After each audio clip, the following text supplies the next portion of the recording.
Hello everyone, this is going to be the last character deck for a little while. This is going to be Duke Devlin's deck. Now, to start off, 3 Sword Hunter, but you guys are like, he never played Sword Hunter, I know, but I'm playing this to represent Orgoth the Relentless. Since it was never printed, I figured this would be good enough since he could have used this. He had access to it in his packs in the episode where he dueled Joey. 3 of him because this deck needs a tribute monster that isn't complete garbage. I should probably cover Sword Hunter before I move on. When he kills a monster, it comes with an equip card and he gets good attack points from it. So, he can get up to 3450 if you want him to. If it survives that long. Next up we have 1 Spike Bot. This card is complete shit.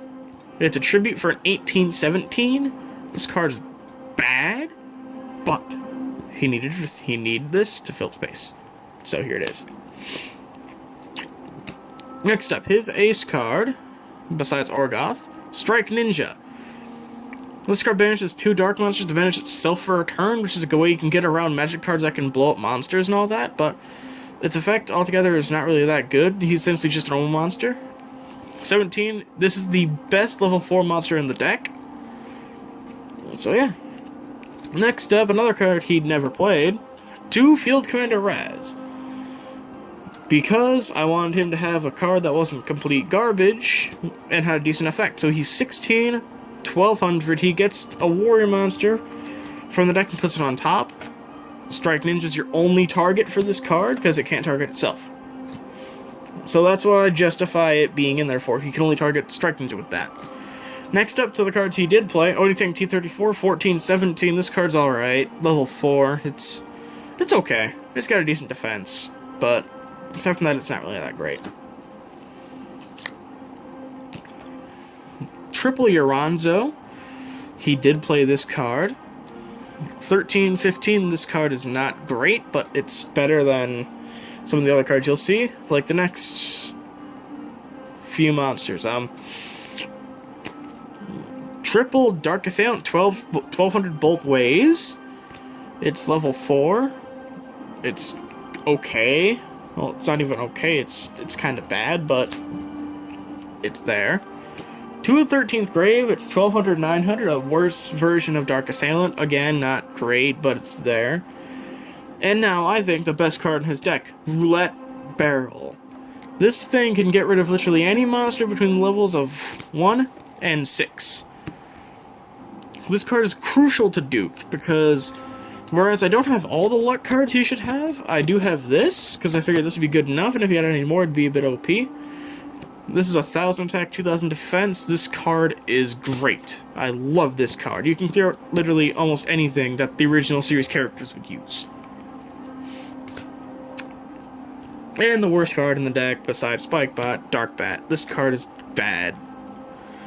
I will, yeah, it's bad. 1000 both ways, level 3. It's not even a dark monster, so you can't even target him with Strike Ninja's effect. This card's terrible, but he used it, so it's in here. Next up, the magic cards, aka spells. We have Double Baron or Courage. He never used this, but it makes sense because he had a little warrior theme going on, so this is in here. It's not like it does all that much. It gives his monster 200 attack points during the battle phase. So, well, during his battle phase, so it's not that broken. But it could be just what he needs to get over some of the problem monsters on the board. Like, for example, Legend, Genie the Lamp. This card can make it so Strike Ninja can get over it. That's important. On Change of Heart, he never used this card, but it's generic, I feel, so I figured why not put this in there instead of another MST, which I would have put in here if I didn't choose to put this in here, so. Tell me in the comments or not whether I should take this out and put another MST or not. So, yeah. Double Fairy Meteor Crush gives his monsters piercing. That's really all it does. But it's not bad by any means at all. It's good. It's really, really decent. Especially with Sword Hunter, you can do some massive damage to this thing. 1 Heavy Storm, every character deck has it. 1 Monster Reborn, every original series character has it. on MST. Every character has it. I gave him, not that all of them used it, but I gave it to him to fill up the deck. Because back row needs to be removed. Next, we have one Swords of Revealing Lights. This was just sort of a, I need one more card to fill it up, so I went this guy. And look at its beautiful ultra rare form. Now on the traps, there's only 6 traps in this deck. Let's get started. Dust Tornado. It just blows up back row to go with MST and Heavy Storm. That's it. Yeah, you can set a card from your hand. Not that you're gonna do that all often. One Michizuri. When one of your monsters is destroyed, you can destroy a monster your opponent controls. Double negate attack, because a lot of these original series characters have negate attack. They didn't use them, but this is a common card, so I figured let me put this in here to fill up the deck space and give them some protection, so that every character deck is safe at least once or twice.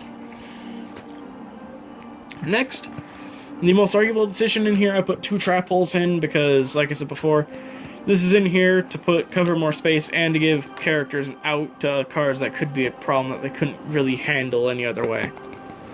But yeah, that does it for Duke's deck. I'm thinking about adding a lot of the dice things to the deck, like dice food and all that, but this is what it stands as for now.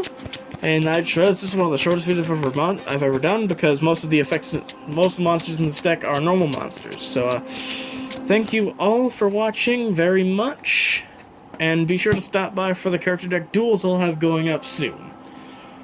And it's time to give credit where credit is due. I was inspired by the Yu-Gi-Oh! Team Carrot Cake to make these character decks, so shout out to them. I like the way they build the decks a lot. They're anime loyal, and only putting cards that make perfect sense for the other characters to have. I'm giving them more of a competitive vibe, but not super competitive, but yeah. Shoutouts to Team Carrot Cake. I really enjoy watching their content, and if you go there from my channel, tell them I said hi. I try to comment in every video I can of theirs. Not that it works all the time, but I try. So yeah, thank you all so much for watching. And for more awesome character decks, you can stick around here or go to Team Carrot Cake. And there are a couple other YouTubers who do character decks as well for Yu-Gi-Oh! But I don't know too many of them. So, see you guys next time. I hope you enjoyed these decks so far. Like I said before, there will be duels coming up. So, ciao.